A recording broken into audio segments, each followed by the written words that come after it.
किस तरीके से आपको स्ट्रैटेजी रखनी है, कौन से चैप्टर्स को आप स्किप कर सकते हैं। अगर आप इन रिस्पेक्टिव चैप्टर्स को स्किप करते हैं तो कम से कम आप अपने 14 to 16 आवर्स पर चैप्टर बचा रहे हैं। ओवरऑल इस चैप्टर को इटसेल्फ बेटा कंप्लीट करने में 9 से 10 घंटे लगेंगे अगर आप ये सारी चीजें कवर कर रहे हैं। हम पूरे सिलेबस को डिकोड करेंगे, हम टाइप्स देखेंगे बेटा एनटीए किस टाइप के क्वेश्चन पूछता है पर्टिकुलर चैप्टर में से। मैं आपको बताऊंगी कि यार इस चैप्टर में से ना बस ये 5 टाइप के क्वेश्चंस कर जाओ।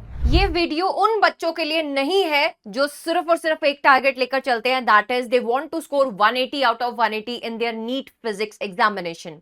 ये वीडियो उन बच्चों के लिए यूजफुल है जो कहीं ना कहीं सारा साल शायद इतना मेहनत नहीं किए हैं, या फिर मेहनत करने के बावजूद भी फिजिक्स एक ऐसा सब्जेक्ट है जिसमें वो अच्छा स्कोर नहीं कर पा रहे हैं। मॉक टेस्ट में जो ओवरऑल स्कोर है वो फिजिक्स डाउन लेकर आ रहा है।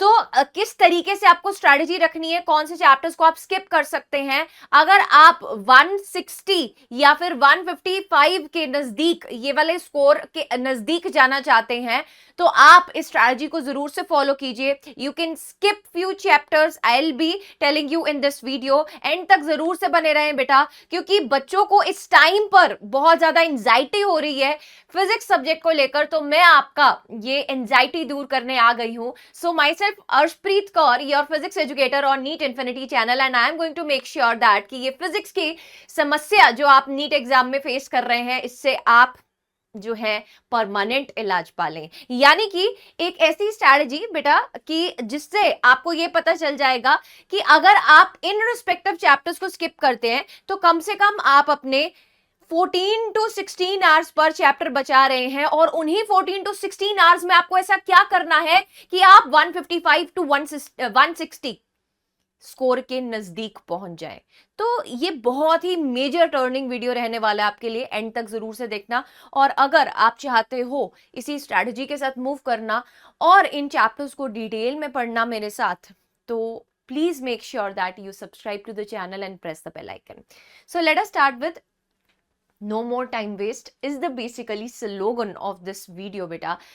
यहाँ पे ना बहुत बार ऐसा होता है कि जब हम किसी सब्जेक्ट को शुरू करते हैं ना, तो हम सब्जेक्ट का सिलेबस तो देखते हैं बट हम ये नहीं समझ पाते हैं कि पिछले सालों में अगर हम बात करें ओवरऑल 2015 से लेकर 2025 तक की अगर मैं बात करूं, तो कुल मिलाकर ये जो 10 साल है कैसा पैटर्न देखा गया है वो जानना बहुत जरूरी है।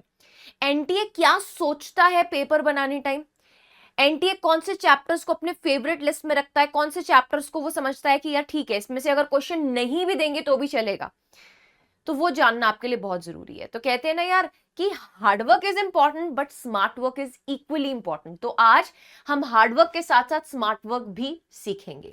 सो यार एक detailed analysis class 11th and 12th में जितने भी चैप्टर्स हैं 2015 से लेकर 2025 तक का एक डिटेल एनालिसिस किया मैंने, और चैप्टर वाइज आपके लिए हर चैप्टर में से कितने क्वेश्चंस पूछे गए हैं उसका एक एनालिटिक्स तैयार किया।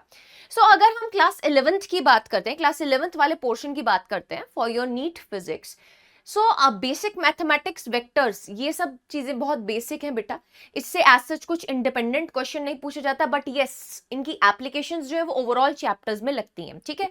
उसके बाद अगर हम बात करें units and dimension, kinematics, Newton laws of motion, work energy power, centre of mass, rotational motion, gravitational, solids, mechanical properties of fluids, thermal properties of matter, thermodynamics, kinetic theory of gases, oscillations and waves.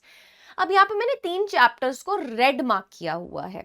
What is this red mark chapters signifying?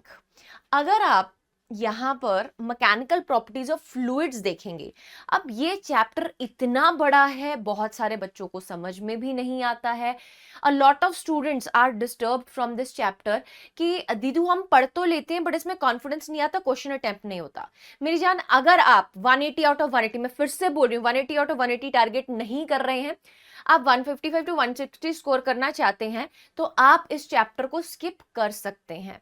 इस chapter को complete करने में अगर हम overall देखें, जिसमें हम chapter को अंडरस्टैंड कर रहे हैं, हम डीपीपी सॉल्व कर रहे हैं, हम एनसीईआरटी को सॉल्व कर रहे हैं, और हम कुछ एक्स्ट्रा क्वेश्चंस भी लगा रहे हैं, ओवरऑल इस चैप्टर को इटसेल्फ बेटा कंप्लीट करने में 9 से 10 घंटे लगेंगे अगर आप ये सारी चीजें कवर कर रहे हैं। अब क्या उसी 10 घंटे में हम जो मोर हाई वेटेड चैप्टर्स हैं, जैसे कि यहाँ पर हम बात करें ग्रेविटेशन में से 3 क्वेश्चंस तक 2025 में पूछे गए हैं, और एवरेज अगर हम बात करें तो 2 क्वेश्चंस तक तो इसमें से पूछे जा रहे हैं फ्रॉम द लास्ट 5 years, ठीक है। सिमिलरली अगर हम न्यूटन लॉज ऑफ मोशन की बात करें, यूनिट्स एंड डायमेंशन की बात करें, क्या हम इन्हीं 7 से 9 घंटे जो कि हम यहाँ मैकेनिकल प्रॉपर्टीज ऑफ फ्लूइड्स में देने वाले थे, हम क्या इन चैप्टर्स के ज्यादा क्वेश्चन प्रैक्टिस नहीं कर सकते? डेफिनेटली कर सकते हैं।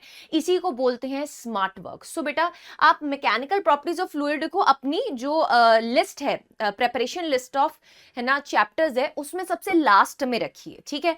देन अगर हम बात करते हैं सॉलिड्स की, सॉलिड्स में भी एज सच बहुत ज्यादा कुछ पूछा नहीं जाता है, बट मैं इसको रेड मार्क तो किया है बेटा, बट ये बहुत छोटा सा चैप्टर है। अब देखो, जब कोई चैप्टर बहुत छोटा होता है ना, यू हैव एन एडवांटेज। अब यहां से ना पिछले साल तो कुछ भी नहीं पूछा गया, अदरवाइज ऑन एवरेज एक क्वेश्चन पूछा जा रहा है। तो यार क्या आप इतना कर सकते हैं कि मैं जब इस चैप्टर का सेशन लेकर आ रही हूं क्वेश्चन प्रैक्टिस का, तो क्या आप वो वाले क्वेश्चन सिर्फ प्रैक्टिस करके जा सकते हैं? तो बेटा उसमें से भी ये क्वेश्चन फंस जाएगा। इंडिपेंडेंटली इसको टाइम देने की जरूरत नहीं है। अगर इंडिपेंडेंटली आप इसको टाइम देने बैठेंगे, इसकी थ्योरी करेंगे, डीपीपीस करेंगे, देन आप इसके एक्स्ट्रा क्वेश्चंस लगाएंगे, it will take time. My strategy is कि आप कुछ ऐसे चैप्टर्स जिनमें ज्यादा टाइम कंट्रीब्यूट ना करें, सिर्फ और सिर्फ smartly according to the previous year question analysis, उनके टाइप्स ऑफ क्वेश्चन, 4 या 5 टाइप के क्वेश्चंस होते हैं जो रेपिटेडली पूछे जाते हैं बेटा। अब मैंने आज ही इस चैनल पर एक शॉर्ट सेक्शन में वीडियो डाला है जिसमें यूनिट्स एंड डायमेंशन के मैंने 5 ऐसे टॉपिक्स बताए हैं जिनसे रेपिटेडली क्वेश्चन पूछा जाता है। टाइप्स बता दिए बेटा, इन टाइप्स से बाहर जाने की जरूरत ही नहीं है। इसी तरीके से हम पूरे सिलेबस को डिकोड करेंगे, हम टाइप्स देखेंगे बेटा, इनटेक किस टाइप के क्वेश्चन पूछता है पर्टिकुलर चैप्टर में से। So stay tuned with me बेटा, don't forget to subscribe to the channel यार, ठीक है। बेल आइकन को जरूर से प्रेस करें, and if you feel that this video is going to help you lot, don't forget to like it, ठीक है। बिकॉज बेटा यहाँ पर ये जो पूरा डिटेल एनालिसिस बनाया गया है, this is only for you कि आप जो है इस फिजिक्स सब्जेक्ट के साथ एक्चुअली में लड़ सकें, ठीक है बेटा। नेक्स्ट अगर हम बात करें वेव्स चैप्टर, अब वेव्स इतना बड़ा चैप्टर है इटसेल्फ। अगर हम क्लास 11th की बात करें, आपने अगर क्लास 11th में पाप किए थे, आपने इस चैप्टर को नहीं पढ़ा है पहले कभी, आपको कॉन्फिडेंस नहीं आ रहा है उस तरीके का, तो फिर बेटा जी आप इस चैप्टर को बाय द टाइम अभी स्किप कीजिए। अगर आप इसमें टॉपिक्स देखेंगे ना बेटा, ये जो एक एक दो एक एक एक क्वेश्चंस पूछे गए हैं प्रीवियस ईयर्स में, ये ऑर्गन पाइप्स वाले जो सेक्शन है बेटा उसमें से पूछा गया है।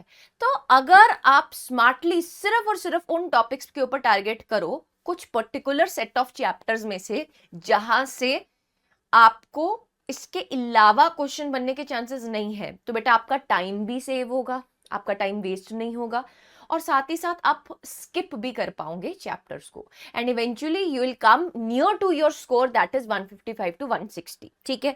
इसी तरीके से अगर मैं क्लास 12th के पोर्शन की बात करूं, तो बेटा यहां पर आपके पास न्यूक्लियाई एक ऐसा चैप्टर, पिद्दू सा चैप्टर है, जिसमें 2 टाइप के क्वेश्चंस बहुत रेपिटेडली पूछे जाते हैं, that is binding energy and mass defect, ठीक है। न्यूक्लियर फ्यूजन में से भी कभी कभी पूछ लिया जाता है, अल्फा डिके के ऊपर कभी कभी एक क्वेश्चन आ जाता है, तो ये मैं कवर करवाने वाली हूं आपको। न्यूक्लियाई चैप्टर में part 3 most repeated topic series में कवर करवाने वाली हूं, सो प्लीज मेक श्योर दैट आप इस सीरीज में जुड़ रहे हैं। 8 PM लाइव मिलने वाली हूं मैं आपको इस सीरीज में 3 मार्च को। सो सेशन इज शेड्यूल्ड बेटा, जरूर से आप इस क्लास को अटेंड कीजिएगा। तो उसमें आपका न्यूक्लियाई जितना चाहिए आपने पढ़ लेना है, ठीक है मेरे साथ, उसके अलावा आपको पढ़ने की जरूरत नहीं है बेटा। अब सिमिलरली अगर मैं वेव ऑप्टिक्स की बात करूं, वेव ऑप्टिक्स इटसेल्फ बहुत बड़ा चैप्टर है बेटा, आप उसको स्किप कर सकते हो। सिर्फ एक जो टॉपिक है जो उसमें बार बार YDSC में से क्वेश्चन बनता ही है, ज्यादातर उसमें से क्वेश्चन पूछ लिया जाता है, सिर्फ उसको कर जाओ ना, ठीक है। सो स्मार्टली वर्क करना है। मैग्नेटिज्म एंड मैटर छोटू सा चैप्टर है, इसमें से ज्यादातर बेटा जो क्वेश्चंस है वो पूछे नहीं जाते हैं, सो आप स्किप कर सकते हो इसको, या फिर इसको लास्ट में पढ़ सकते हो, सिर्फ उन टॉपिक्स के ऊपर एम्फसाइज करके जो ज्यादा टाइम्स रेपिटेटिवली पूछे जाते हैं।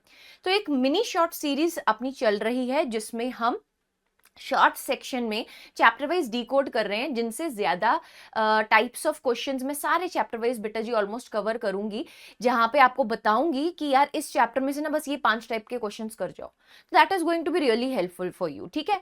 सो इवेंचुअली बेटा अगर हम बात करें जो चैप्टर्स आप स्किप कर रहे हैं, वो चैप्टर जितना टाइम लेने वाले थे वो टाइम आपको वेस्ट नहीं करना है, दैट टाइम आपको यूटिलाइज करना है उन चैप्टर्स के क्वेश्चन को प्रैक्टिस करने में जो ग्रीन जोन में है, यानी कि जिनसे ज्यादा क्वेश्चंस पूछे जाते हैं, करंट इलेक्ट्रिसिटी ज्यादा क्वेश्चंस पूछे जाते हैं बेटा वहां से, ठीक है। तो वहां पर आपको ज्यादा क्वेश्चंस प्रैक्टिस करने हैं, ठीक है। You have to practise more questions here. Similarly अगर मैं बात करूं बेटा जी, आपके पास रे ऑप्टिक्स हो गया या मॉडर्न फिजिक्स का सेक्शन हो गया, यहां से ज्यादा क्वेश्चन पूछे जाते हैं, तो यहां पर आपको ज्यादा फोकस करना है, ठीक है।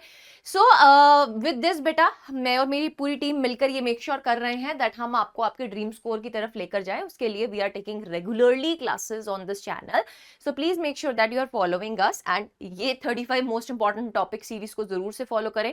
टीटीएस में मैं आपको मिलती हूँ इस सीरीज में, 8 साढ़े 8 बजे का टाइम रहता है इसका, तो जरूर से बेटा जी इसमें सेशंस जो लगे हुए हैं उन पे रिमाइंडर सेट कीजिए।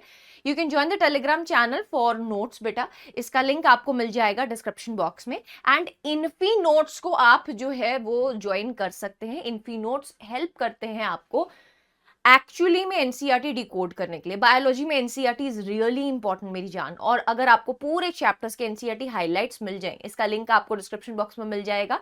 आप जरूर से बेटा जी उस लिंक पर क्लिक कीजिएगा, और जैसे ही आप लिंक पर क्लिक करेंगे आप शॉप पर जाएंगे, शॉप पर जाने के बाद आप एनसीईआरटी हाइलाइट्स देखेंगे, तो 11th and 12th NCERT highlights are available for the biology subject, so please make sure that you are opting this because they are going to help you a lot, ठीक है। And very minimal rates यार, 199 में you are getting complete NCERT 11th highlights and 199 में complete 12th highlights, तो और क्या चाहिए आपको, ठीक है। तो इसके लिंक्स बेटा डिस्क्रिप्शन बॉक्स में मिल जाएंगे।